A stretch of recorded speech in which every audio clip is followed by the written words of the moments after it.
first things we can start off with is like your journey into graphic design. How did you get into it, as well as like in particular the sports content side of things? I guess graphic design. How I kind of got into it. I like to say by a mistake.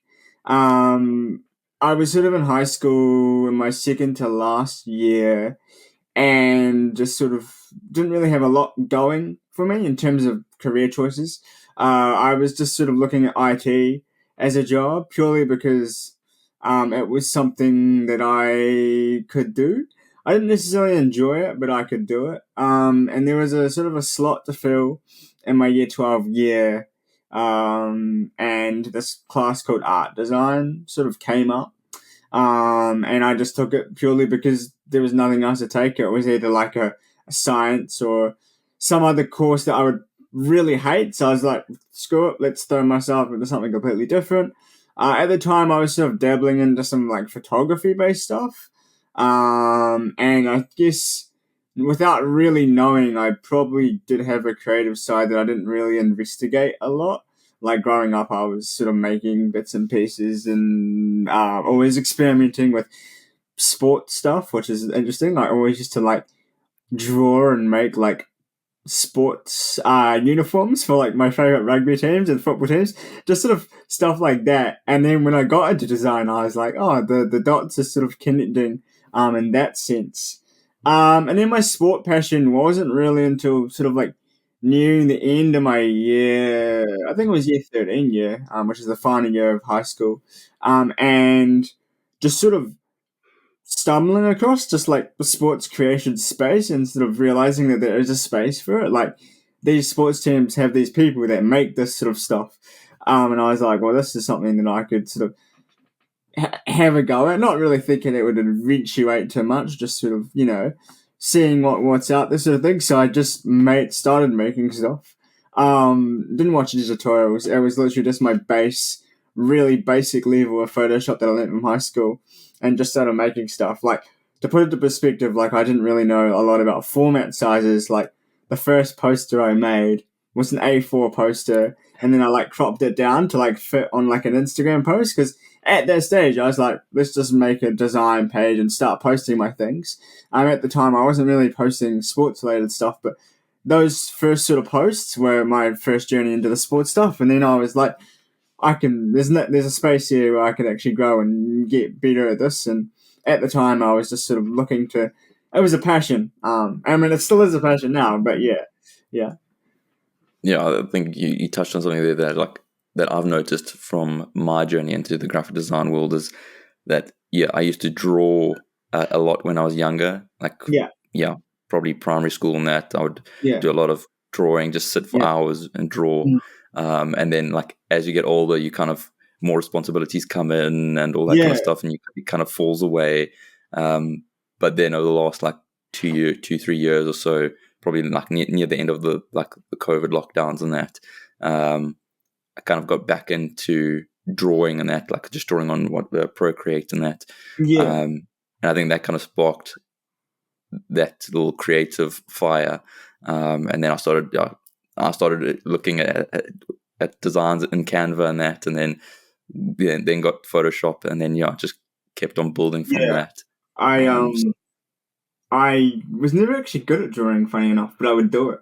Like if I was to draw today, like if people tell me, "Can you draw?" I'm like no, like purely software skills is where I thrive. Like if you put a pen and paper in front of me, I'm terrible when it comes to that stuff. But funny enough, I was never great at drawing, but I just like doing it. Yeah. Yeah, I think it's just that outlet for even if it's all subjective, or art, I guess in some form it is so subjective. Exactly. But that's pretty interesting.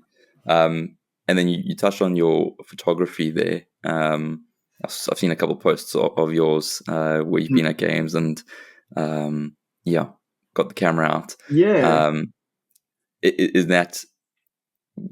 Would you say that? Which one would you prefer the most out of the two? Well, well, funny enough, I guess like my real dabble into like photography and like sports related photography has only really been this year. Like I had a hobby camera and I used to just experiment taking photos with friends and mates because we took photography classes in high school.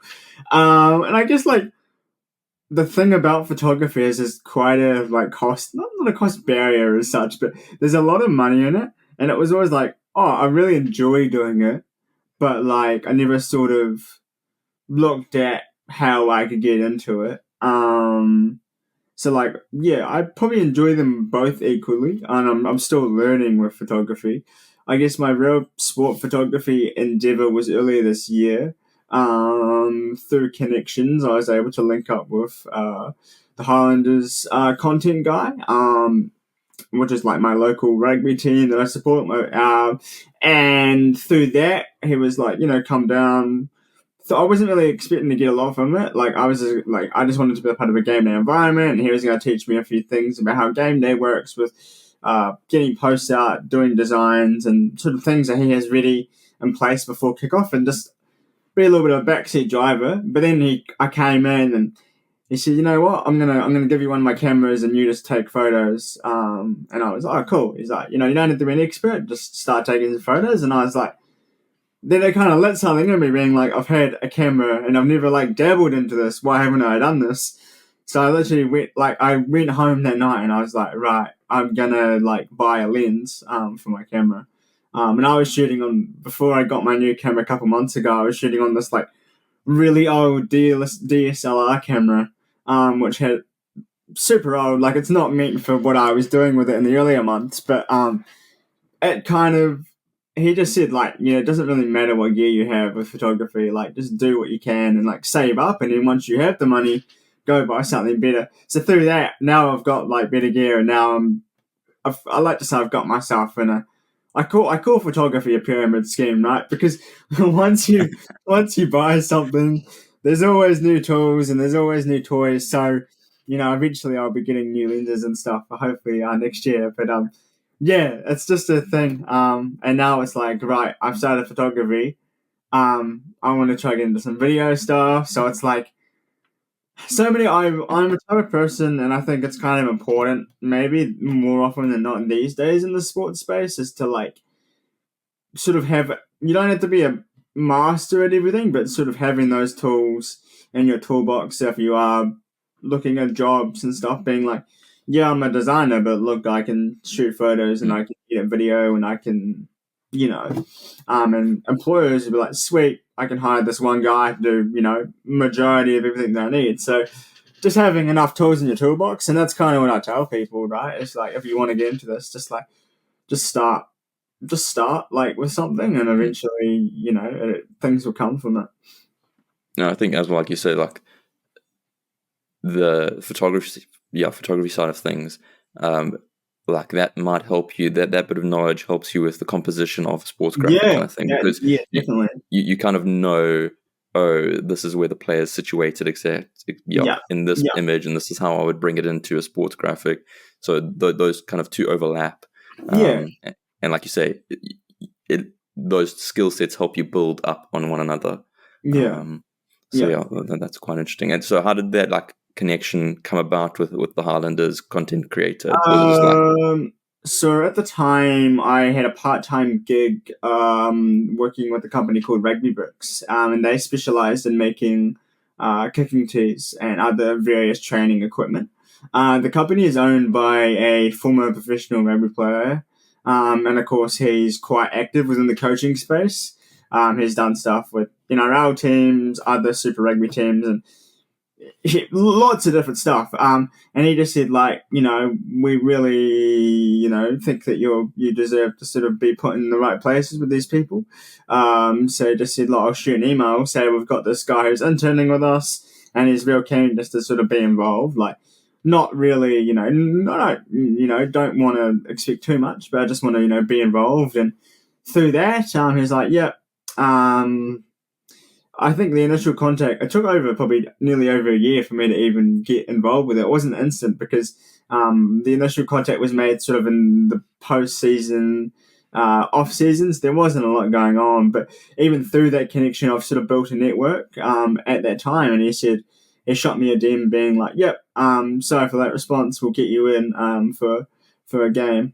So yeah, and through that I have, and now I've I'm not employed by the Highlanders as such, as much as I'd love to be, but I've now built that connection with them, and hopefully be involved next season as well, in some capacity, and as I think ideally I'd say that would be like one of my dream sort of clients, to be working with a team that I've loved all throughout my life. Like the team like holds a special place in my sporting passions. So eventually that would be the goal, but you're not going to get your dream client first up. So I've just got to remember that. I've only just graduated, so work, I'm looking for anything at the moment. Yeah, I think the important thing you've mentioned there is networking. Is like they know who you are now. So you've got quite further than most people would generally, because most people are like either too scared or too reluctant to take that first step. I've always been massive on the networking stuff. All my work, I would confidently say majority of my work has just been through the fact of either someone knew about me, or I've just asked. My internship with the Salford Stags, I purely just chucked something up on LinkedIn being like, I'm looking for some work, here's my portfolio. And then like within a day, the marketing guy reached out to me. Like, wow. It's funny that like a lot of the times I feel like, and you talk to so many people in the industry, and it's like, just like make stuff hypothetically, and eventually you'll be seen. And then when you start doing stuff hypothetically, you could, it should still ultimately it still shows the skills for what it may be. So, I've always been massive on just sort of. Wow, I don't know what the saying is, but I've heard it many a times. But it's like create stuff that you want to be working for, and eventually, it'll come. And I'm still, well and truly in the early stages of that. But I've sort of reaped the benefits of just being active within spaces, and meeting connections. And I think the Instagram community is great for that. There's so many people that I've met worldwide. I barely chat with them in person. To be honest, you're probably the first person that I've actively like chatted to face to face, which is really cool. But yeah, just through that, just small community groups. I think, but yeah, networking massive. Yeah. I think as well, like you say, is like through the rugby creative club that's how I kind of saw you and followed you then, and then so that's like a little community of people that love rugby, sports content, and now we're able to speak to one another, which is pretty awesome. That community was, I was a little bit of a driving force behind that. I can't remember his name. The thing is, I can only remember people for their Instagram handles. It's a shocker that I don't know his name. But he reached out to me. I'm going to find it, so I don't feel so bad. You can cut this out. But I don't want to actually name the guy. You know exactly who I'm talking about when I say it. Yeah, I think it's Jean-Luc. Jean-Luc, yes, there. Jean-Luc. So he reached out to me and was like, love your work, love your stuff. And we just like did a collaborative design. And then we hopped on Discord one day and just like made some stuff. And like, there's a lot of people out there who are getting into the space that they don't really know where they stand. Lots of different experiences, and we just sort of started that.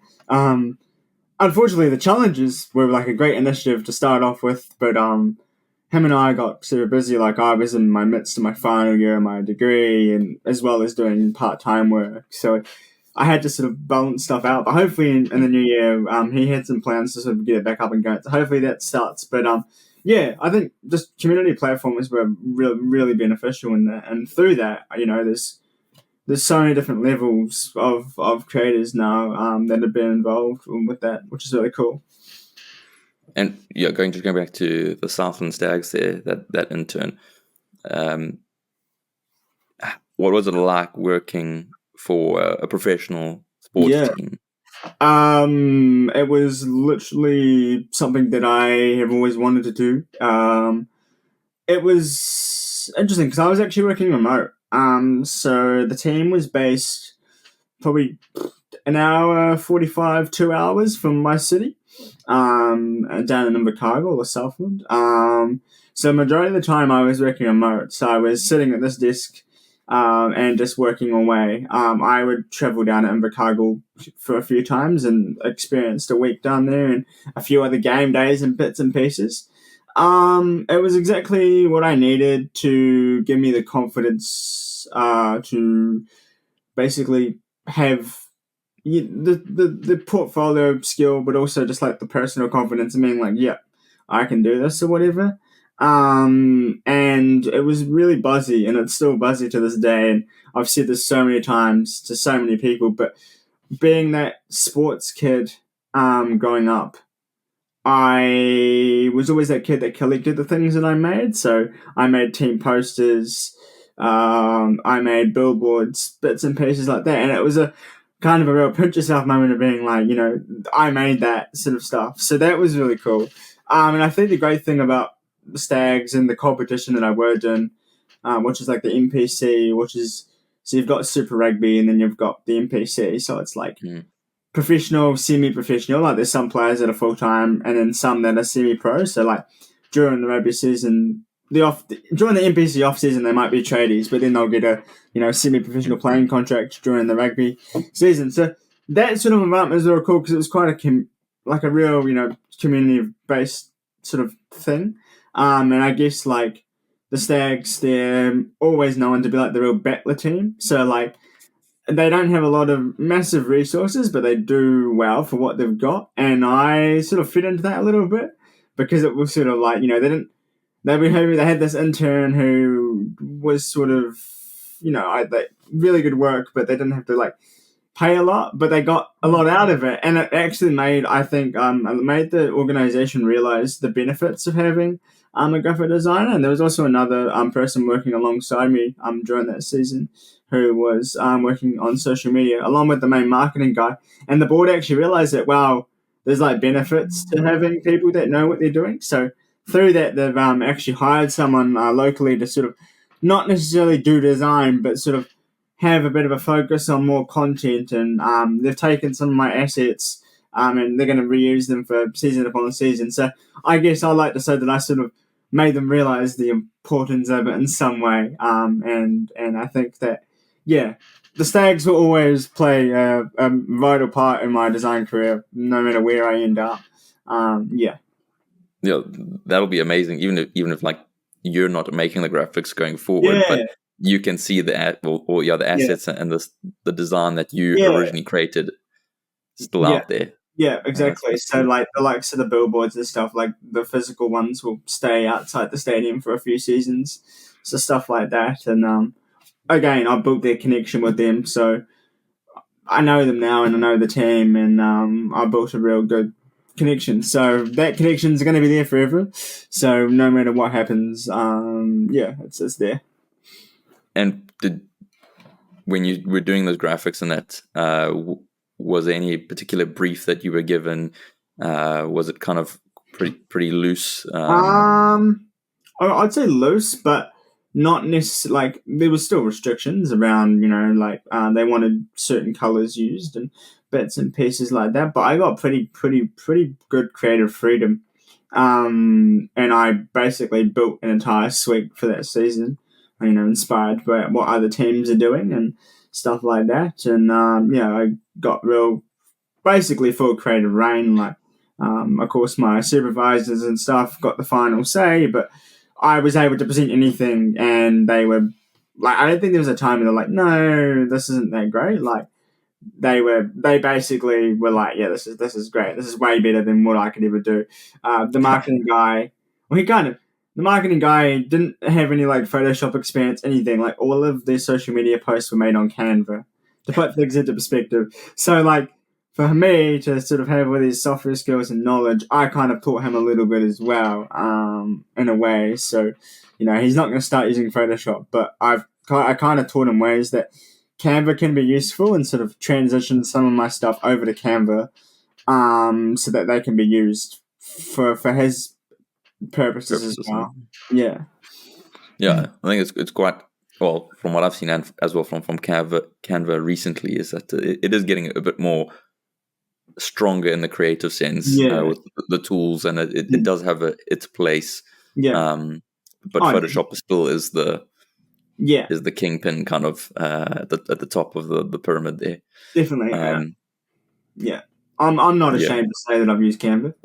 But not me neither. Not in the not in the sense to go ahead and make my designs, but throughout my degree, making presentations and stuff like that, I always look at Canva and we're making sort of quick things here and there. Canva's not bad, but like you say, it has its place. It's never good. I don't think it'll ever take over Photoshop, and it won't take over Adobe.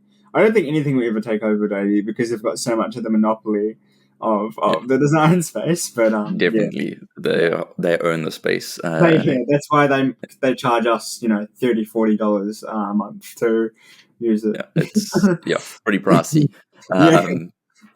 So and one of the things as well that I saw was the Southland Stags image that you created with that really stood out. Was there was like 3 players and there was a stag in the middle in this like beautiful scene. Like, what was the thinking when you made that one? Yeah. Cool. So the manipulation side of stuff I've sort of seen around. It's sort of been a little bit of a buzz thing to sort of do. Like a lot of college American football teams do it.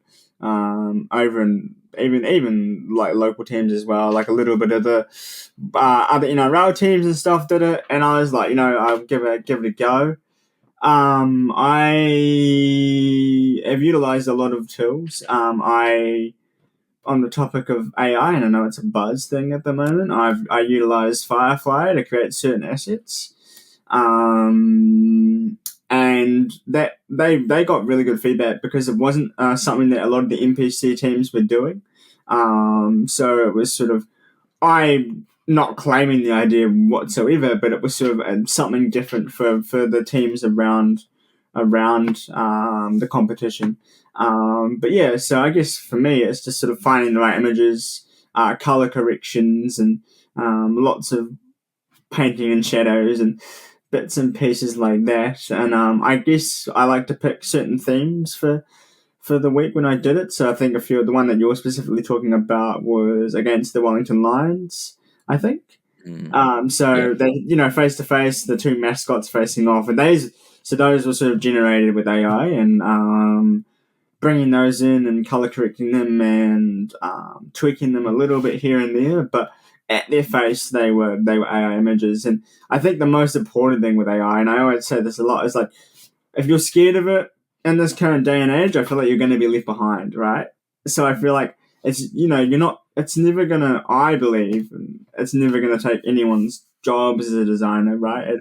It's just another tool in the toolbox, and I think we're at a kind of a space where now it's like, when Photoshop first came out, I bet all those purists were like, we don't need digital tools. We've done it with our hands for, years upon years. And now we look at something where it's like, AI is coming to space, and it's a little, not the same, but it's a similar sort of thing about people being like, like, this is just going to, take our jobs. Like, we've always just done it ourselves. It's like, I think the AI platforms are there to be used and utilized to really like upscale and level up your designs. So why not use them? And it's just sort of learning how to use them.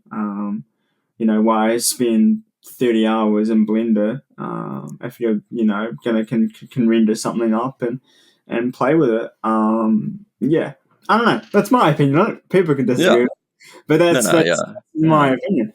I mean, I'm not telling people just to start, making AI designs and posting them and calling it a day. But, I've seen some horrible examples of that. And I shared one on my story a couple days ago.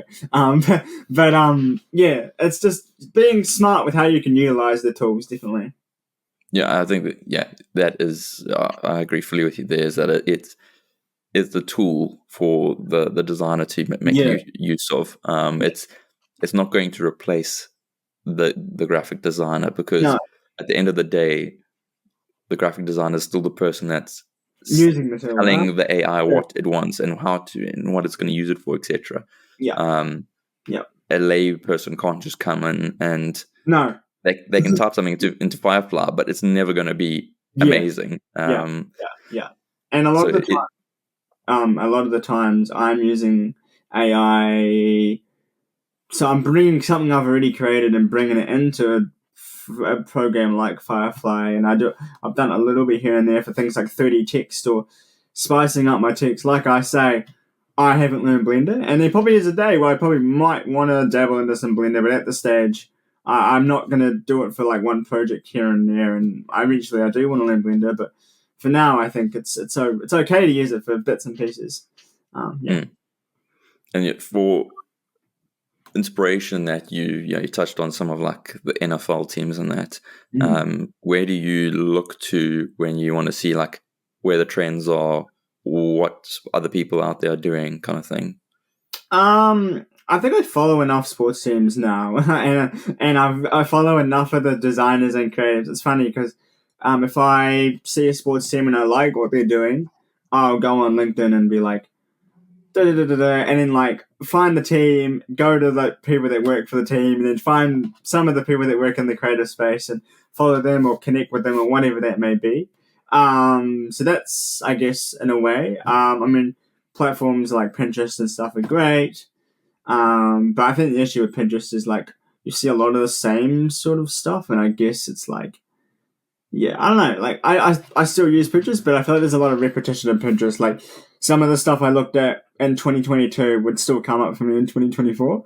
Now 2025 actually, but So I'm, like I said, I think I would say probably just not. I look, but if I want inspiration, I'll just sort of save things or screenshot things or pull things from bits and pieces here and there, and it's the saying of like steal like an artist, right? You just nothing's ever original in a way, in its purest form. Nothing's ever original.